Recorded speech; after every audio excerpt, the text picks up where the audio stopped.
Estimados estudiosos, muy buenos días.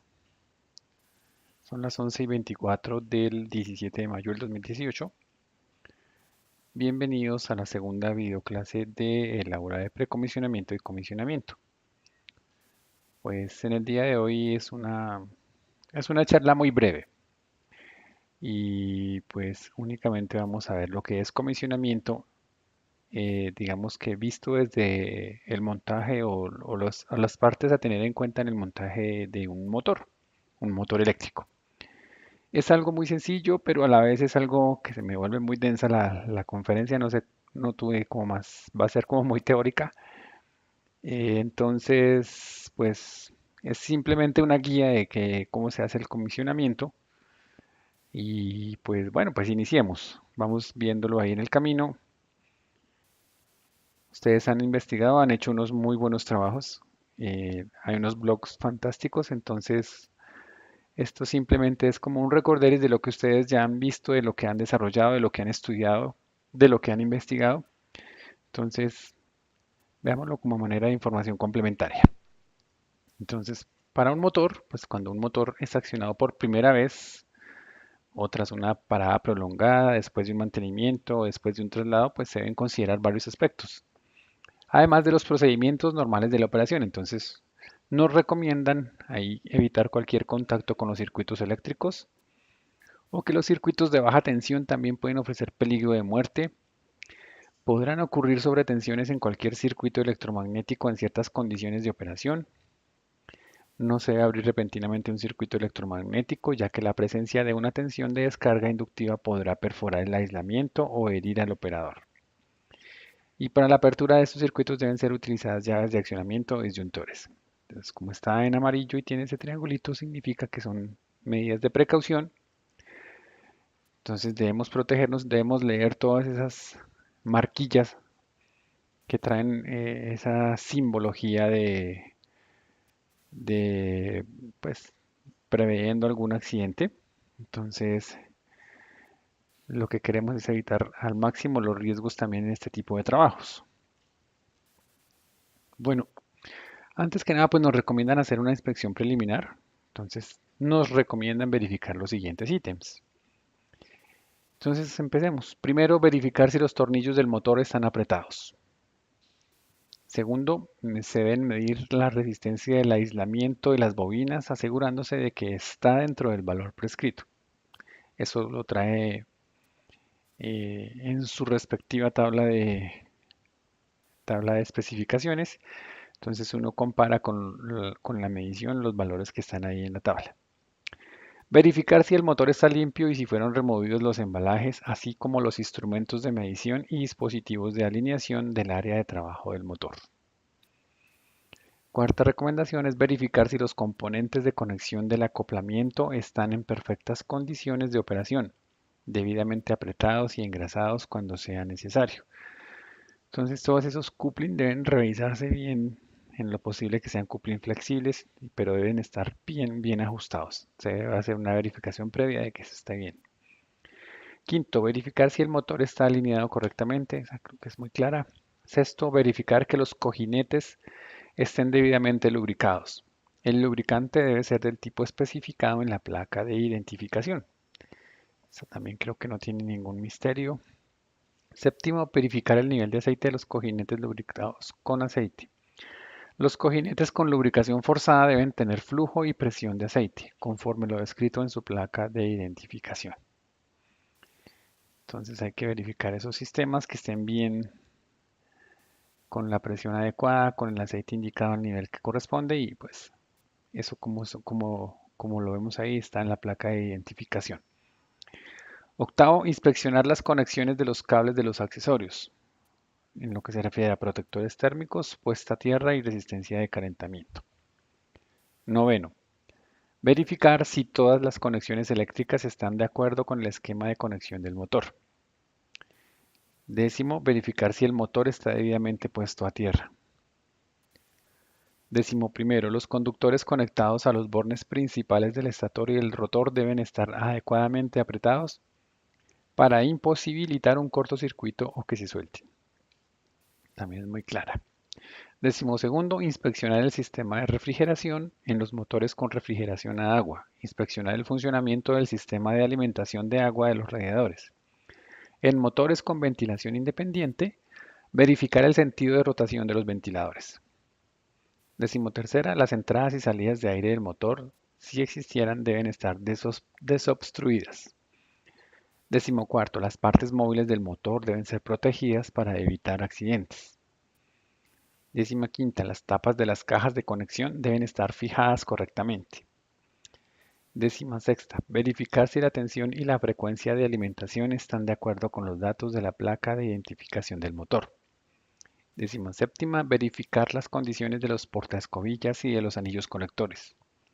Décimo octavo, verificar si las escobillas están correctamente asentadas, si están alineados con los anillos colectores y si se deslizan fácilmente dentro de los portaescobillas. Décima noveno, inspeccionar el funcionamiento del sistema de levantamiento de las escobillas si existe. Vigésima, verificar el reóstato de arranque y su conexión con el motor. Vigésima primera, verificar el funcionamiento de los dispositivos antirreversión, si existen. Son como las condiciones a tener en cuenta antes de arrancar el motor. Lo mismo, cuando se hace este comisionamiento con una planta, con un montaje grande, también se debe hacer todo un listado de inspección de todos los equipos a tener en cuenta antes de arrancarla. Entonces, es más o menos esto es una guía a una escala muy pequeña, pero sirve para aplicarla en arranques de plantas a una gran escala. Entonces, siguiente punto, el arranque inicial, ¿cómo sería? Procedimiento para el arranque. Entonces, luego de haber sido hechas las inspecciones preliminares, las que acabamos de ver, podemos proceder de acuerdo con las orientaciones a seguir para efectuar el arranque inicial del motor desacoplado. Entonces, también hay un procedimiento. Primero, se deben apagar las resistencias de calentamiento. Segundo, ajustar las protecciones en el sistema de control. Tercero, en cojinetes lubricados a aceite, verificar el nivel de aceite. Cuarto, en cojinetes con lubricación forzada, encender el sistema de circulación de aceite y verificar el nivel, el flujo y la presión del aceite, asegurándose de que estén de acuerdo con los datos indicados en la placa. Quinto, en caso de que el sistema cuente con equipo para detección de flujo de aceite, se debe aguardar la señal de retorno de flujo del sistema de circulación de ambos cojinetes, lo que garantiza que el aceite llegó a estos. Sexto, arrancar el sistema de agua industrial de enfriamiento, verificando flujo y presión necesarios. Motores en, eso solamente es para motores con intercambiador de calor aire-agua. Séptimo, arrancar los ventiladores, o sea, los motores con ventilación forzada. Octavo, arrancar el sistema de inyección de aceite bajo alta presión si existe. Este debe permanecer encendido conforme es informado en la documentación técnica del motor hasta que los cojinetes obtengan la lubricación por autobombeo. Noveno, girar el eje del motor lentamente para verificar que no hay ninguna pieza arrastrándose o ruidos anormales.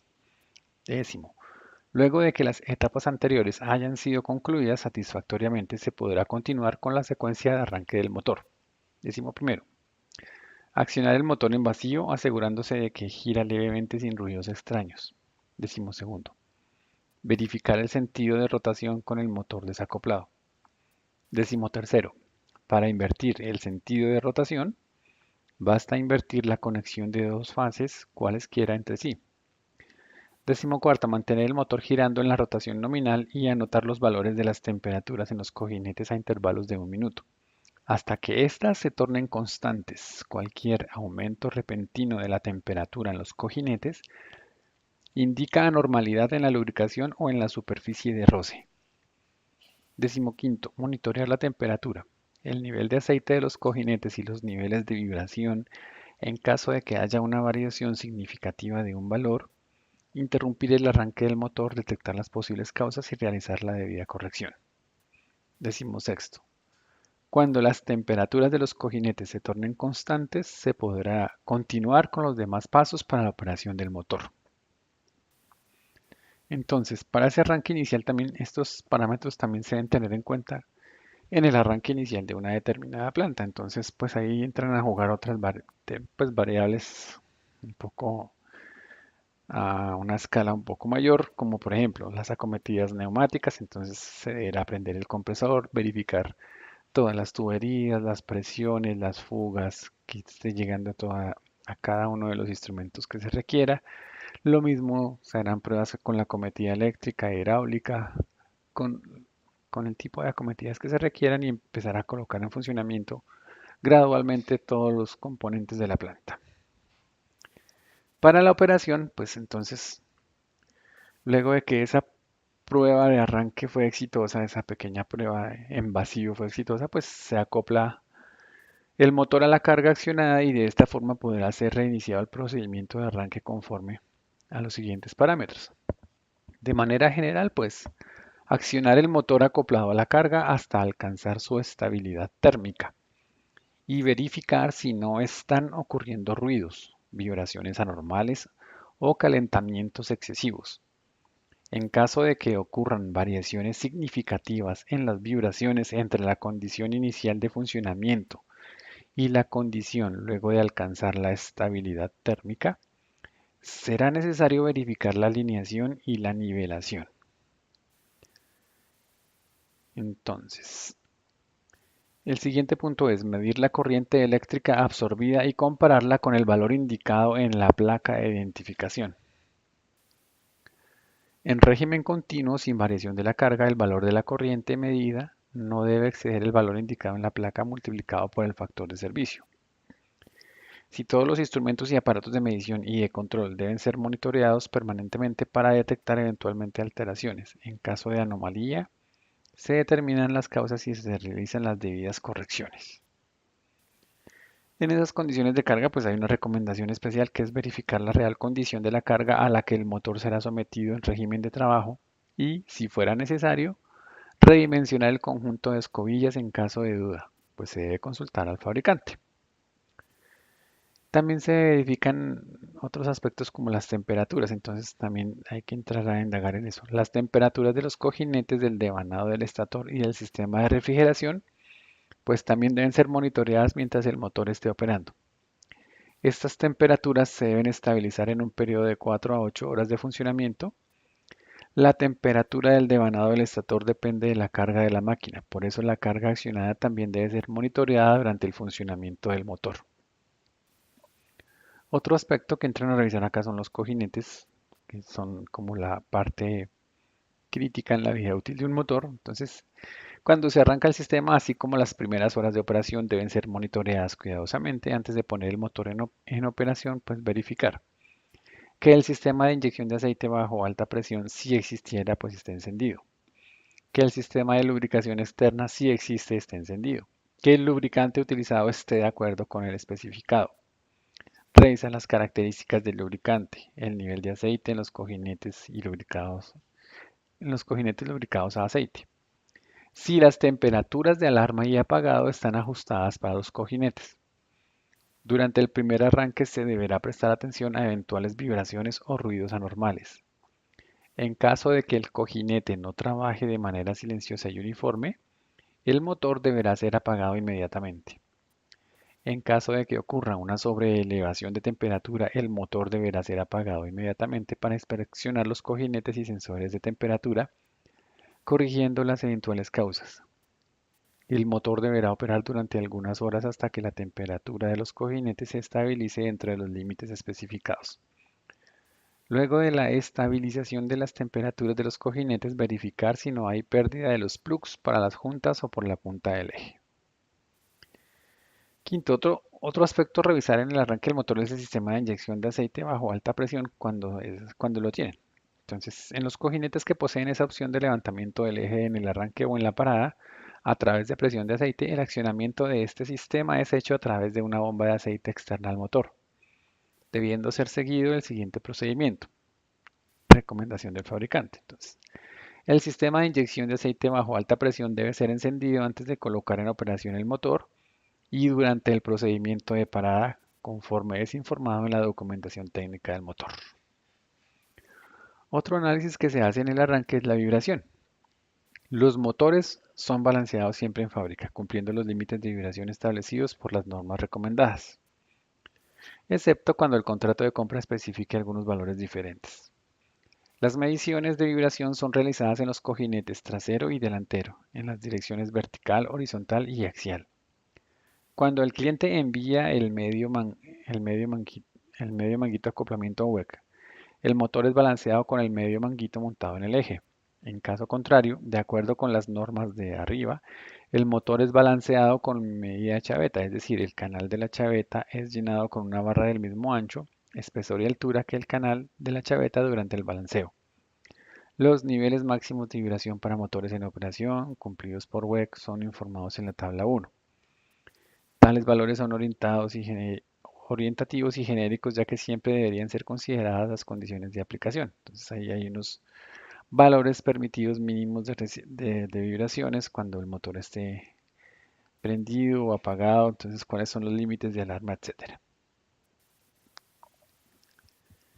El límite de vibración del eje, pues en los motores equipados o con previsión para instalación de sensor de proximidad normalmente utilizados en cojinetes de deslizamiento, las superficies del eje son preparadas con acabamiento especial en las áreas adyacentes a los cojinetes con el objetivo de garantizar la correcta medición de la vibración del eje.